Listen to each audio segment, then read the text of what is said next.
Évangile selon Matthieu, chapitre 7.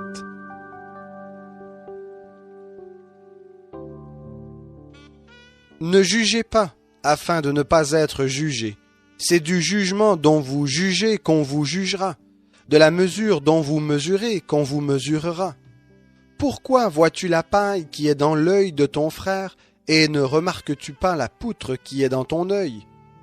Ou comment dis-tu à ton frère, « Laisse-moi ôter la paille de ton œil », alors que dans ton œil il y a une poutre?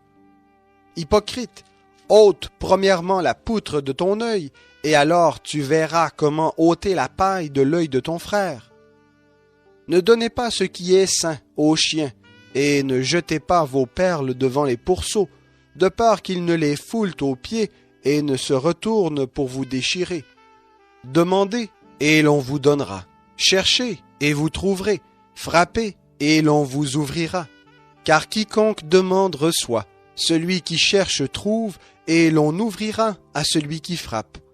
Quel homme parmi vous donnera une pierre à son fils s'il lui demande du pain? Ou s'il demande un poisson, lui donnera-t-il un serpent? Si donc, vous qui êtes mauvais, vous savez donner de bonnes choses à vos enfants, à combien plus forte raison votre Père céleste qui est dans les cieux en donnera-t-il de bonnes à ceux qui les lui demandent? Tout ce que vous voulez que les hommes fassent pour vous, vous aussi faites-le de même pour eux, car c'est la loi et les prophètes. Entrez par la porte étroite, car large est la porte et spacieux le chemin qui mène à la perdition, et il y en a beaucoup qui entrent par là. Mais étroite est la porte et resserré le chemin qui mène à la vie, et il y en a peu qui le trouvent. Gardez-vous des faux prophètes. Ils viennent à vous comme des brebis, mais au-dedans ce sont des loups ravisseurs. Vous les reconnaîtrez à leurs fruits. Cueille-t-on des raisins sur des épines ou des figues sur des chardons? Tout bon arbre porte de bons fruits, mais le mauvais arbre produit de mauvais fruits. Un bon arbre ne peut porter de mauvais fruits, ni un mauvais arbre porter de bons fruits. Tout arbre qui ne produit pas de bons fruits est coupé et jeté au feu. C'est donc à leurs fruits que vous les reconnaîtrez.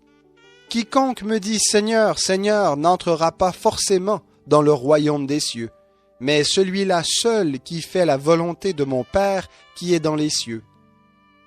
Beaucoup me diront en ce jour-là, « Seigneur, Seigneur, n'est-ce pas en ton nom que nous avons prophétisé, en ton nom que nous avons chassé des démons, en ton nom que nous avons fait beaucoup de miracles? » Alors je leur déclarerai, « Je ne vous ai jamais connus. Retirez-vous de moi, vous qui commettez l'iniquité. » Ainsi, quiconque entend de moi ces paroles et les met en pratique sera semblable à un homme prudent qui a bâti sa maison sur le roc. La pluie est tombée, les torrents sont venus, les vents ont soufflé et se sont portés sur cette maison. Elle n'est pas tombée, car elle était fondée sur le roc. Mais quiconque entend de moi ces paroles et ne les met pas en pratique sera semblable à un homme insensé qui a bâti sa maison sur le sable. La pluie est tombée, les torrents sont venus, les vents ont soufflé et se sont abattus sur cette maison. Elle est tombée et sa ruine a été grande. Quand Jésus eut achevé ses discours, les foules restèrent frappées de son enseignement, car il enseignait comme quelqu'un qui a de l'autorité et non pas comme leurs scribes.